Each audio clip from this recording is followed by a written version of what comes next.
Warahmatullahi wabarakatuh. Bismillah, alhamdulillah, salatu wassalamu ala rasulillah Muhammad ibni Abdillah wa ala alihi wa sahbihi wa walah ma ba'du.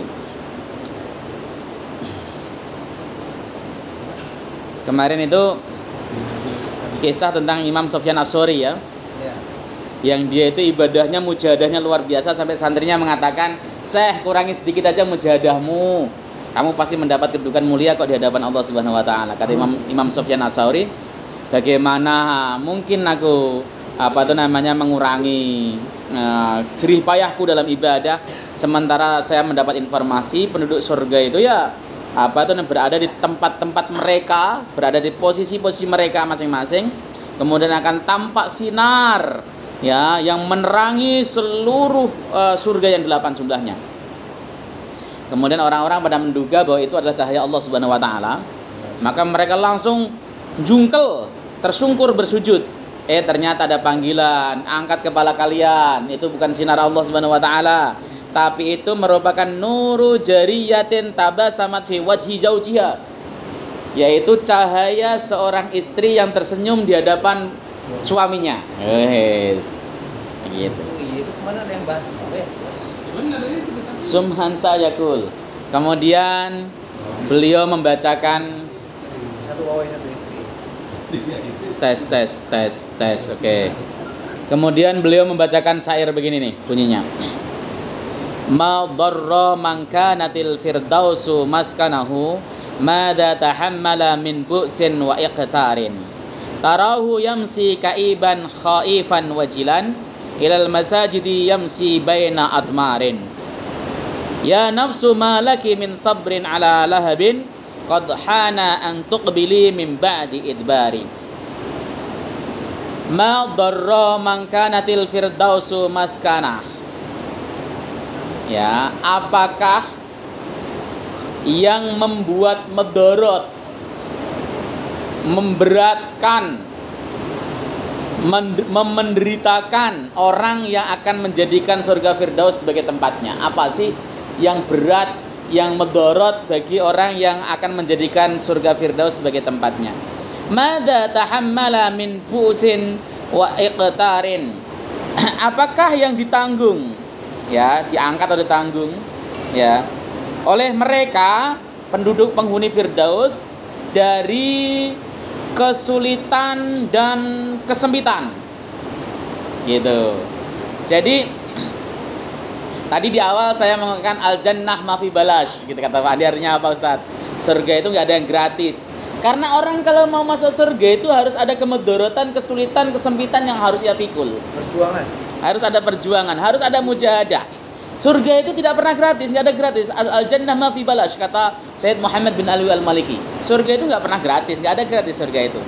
Anda pengen masuk surga ya harus repot-repot ngaji meskipun hujan. Ya harus repot-repot mujahadah, repot-repot ngeluarin duit untuk ibadah, repot-repot mengeluarkan tenaga dan sebagainya. Itu namanya apa namanya? Mafi balas. Surga itu tidak pernah gratis. Jadi kalau disebut wah surga itu kan gratis, ya nggak pakai ongkos tapi perjuangannya luar. Tapi tetap pakai ongkos juga sih. Ya mau ke Mekah pakai ongkosnya malah juta-jutaan, puluhan juta, seperti itu. Jadi dan apa yang kemudian kesulitan dan kesempitan yang mereka tanggung sehingga mereka bisa masuk ke dalam surga? Tarahu yamsi kaiban khaifan wajilan. Kamu melihatnya berjalan kaiban dalam keadaan prihatin, khaifan dalam keadaan takut, wajilan artinya dalam keadaan wajilat, bergetar. Ya, kamu melihat dia berjalan dalam keadaan prihatin, takut dan bergetar ilal masajidi menuju masjid-masjid, yamshi bainal atmari yang mereka berjalan di antara baju-baju yang atmar itu baju-baju yang jelek. Mereka berjalan di masjid itu dengan menggunakan baju yang atmar karena memang tidak mampu. Ya, mereka berjalan dengan keprihatinan, dengan keadaan takut, bergetar dan sebagainya. Bergetarnya itu ada karena rindu, karena takut. Orang mukmin itu ketika mendapat panggilan dari Allah Subhanahu wa taala, ada kalanya ia rindu kepada Allah Subhanahu wa taala, ada karena takut haibahnya.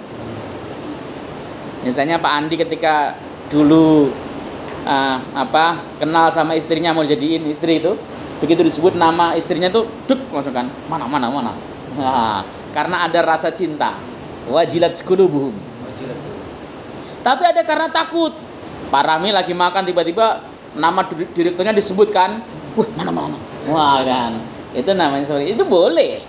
Ya, jadi orang berangkat taat itu seperti itu. Ya nafsu, wahai nafsu, malaki min sabrin ala lahabin. Kamu tidak akan pernah mampu menahan jilatan api neraka. Ya, sabrin itu sabar itu menahan. Kamu tidak akan pernah mampu menahan jilatan api neraka. Ya, qad hana an tuqbili min ba'di idbari. Betul-betul dia sudah dekat masanya untuk menghadapi sebentar. Qad hana, betul-betul telah dekat masanya untuk bili apabila kau menghadapinya min ba'di idbari, setelah kau itu berpaling darinya. Hei nafsu, kamu enggak kuat masuk neraka. Sudah saatnya kamu menghadap Allah Subhanahu wa taala dengan baik setelah selama ini Anda berpaling darinya. Ini syair dari Imam Sufyan Ats-Tsauri terkait kita suruh mujahadah, bersungguh-sungguh di dalam melaksanakan ketaatan. Ya memang kalau antum pengen masuk surga kok dengan cara, ya maaf ya bahasanya, pengen ngaji ya sesempetnya, pengen taat ya sesempetnya, ya mungkin masuk surga tapi emperan lah ya. Sesempetnya lah. Sesempetnya. Qultu ana fa idza kana madaru amril ubudiyyati 'alal amrayni al-qiyami bi ta'at wa intihai 'anil ma'siyati wa dzalika la yutimmu ma hadhi nafsil ammarati bisu illa bi targhibi wa tarhibi wa tarjiyatin ya wa tahwifin fa inna dabbatal harun ya tahtaju ila qa'id yakuduha wa ila sa'iqin yasukuha wa idza waqa'at fi mahwatin farubama tudrabu bi min janibin wa yulawahu laha asy-sya'ir ya min apa min janibin akhar hatta tanhadha wa tatahallasa mimma waqa'at fihi. Oke. Terjemahnya begini. Tuh aku berkata begini. Tatkala madaru amril ubudiyah ala amraini, berputarnya urusan ubudiyah itu atas dua hal. Urusan ubudiyah, pengabdian kita kepada Allah itu berputarnya atas dua hal. Apa itu? Al-qiyam bit-ta'at, laksanakan saja perintah, ketaatan, wal intihai 'anil maksiat, dan berhenti dari perbuatan maksiat. Ya. Kalau bahasa guru saya, syarat kita untuk ibadah mengabdi kepada Allah itu cuma dua. Ya, netepi perintah, ngedoi cegah, gitu katanya. Netepi perintah itu menjalankan perintah, ngedoi cegah itu menjauhi larangan. Ya, itu ubudiyah semuanya. Ubudiyah yang kita lakukan, sholat, puasa, haji dan sebagainya, itu kan dalam rangka ubudiyah, penghambaan dok namanya. Makanya ibadah itu artinya penghambaan. Duluan Mana tuh maksudnya? menjauhi dulu atau menetap dulu? Bareng. Karena itu pakai wawu mutlaqul jam'i. Paket. Ya. Jadi madar atau perputaran perurusan ubudiyah semua itu di dua hal. Laksanakan ketaatan dan berhenti dari perbuatan maksiat. Dua hal ini bisa antum lakukan, antum jadi wali, namanya wali malamatiyah. Jadi wali, ya, sudah jadi wali. Makanya orang-orang zaman dulu itu nggak usah ada mereka melaksanakan puasa Arafah, puasa apa, yang penting sholatnya bagus, maksiatnya nggak pernah dilaksanakan, keren mereka jadi wali. Ya, minimal jadi wali wator. Wa nahu dirhamun wali wator gitu kan. Oke.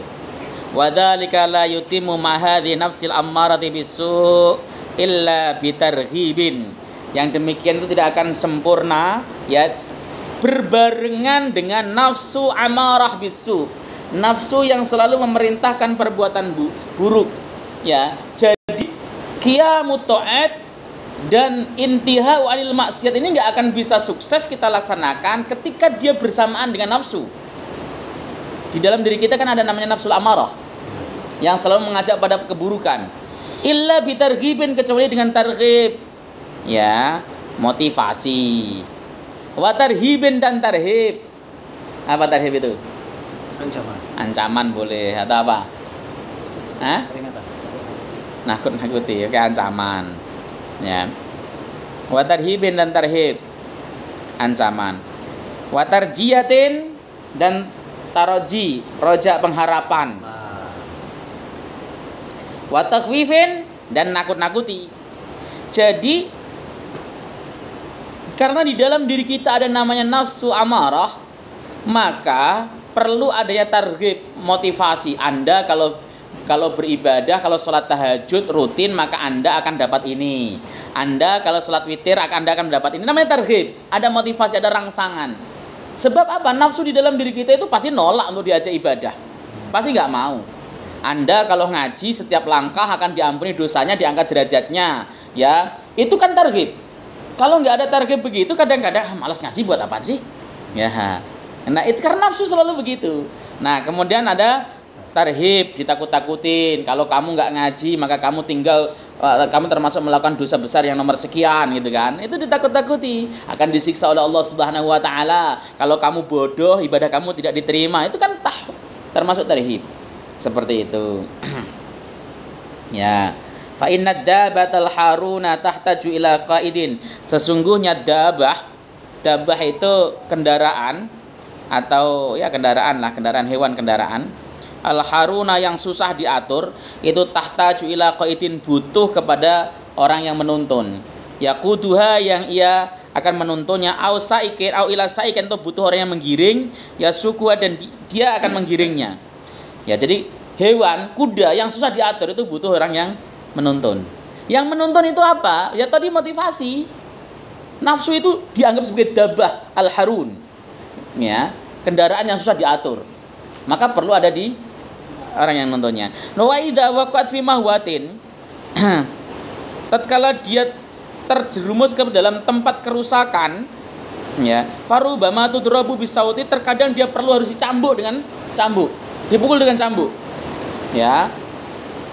Min janibin, dari satu sisi, wa yulawwahu laha syair, dan kemudian dia diberikan ya dengan syair, dengan gandum, min janibin akhar, dari sisi yang lain. Kalau kata guru saya begini, hewan itu ketika dia digiring, kalau dicambuk terus dari belakang, itu kadang-kadang dia nggak mau, malah justru yang lawan. Atau dikasih makanan dari depan, misalnya kambing dikasih makanan dari depan tanpa dicambuk, juga kadang-kadang tidak mau. Maka supaya bisa sejalan, depannya dikasih makanan, belakangnya dicambuk. Itu yang namanya khauf dan roja. Ada khauf di belakangnya, cambuk, takut-takutin. Di depannya dikasih roja, ya, harapan, kemudian targhib, ya, diberikan motivasi dan sebagainya. Itu tujuannya. Kenapa kok kemudian orang itu harus ditakut-takutin, kalau antum beramal begini akan begini dan sebagainya? Tujuannya supaya ibadah kita gesit. Kalau dikasih pahala doang, alah pahala. Tapi kalau ditakutin neraka, takut. Takutin neraka terus, bosen juga. Ya, tapi perlu takutin neraka sama kemudian diberikan pahala, motivasi untuk melaksanakan ibadah. Itu begitu caranya. Ya, hatta tanhadda wa tatahallasa mimma waqa'at fi, sehingga dia bisa bangkit dan selamat dari terjatuh di dalamnya. Wallahu taala a'lam bissawab.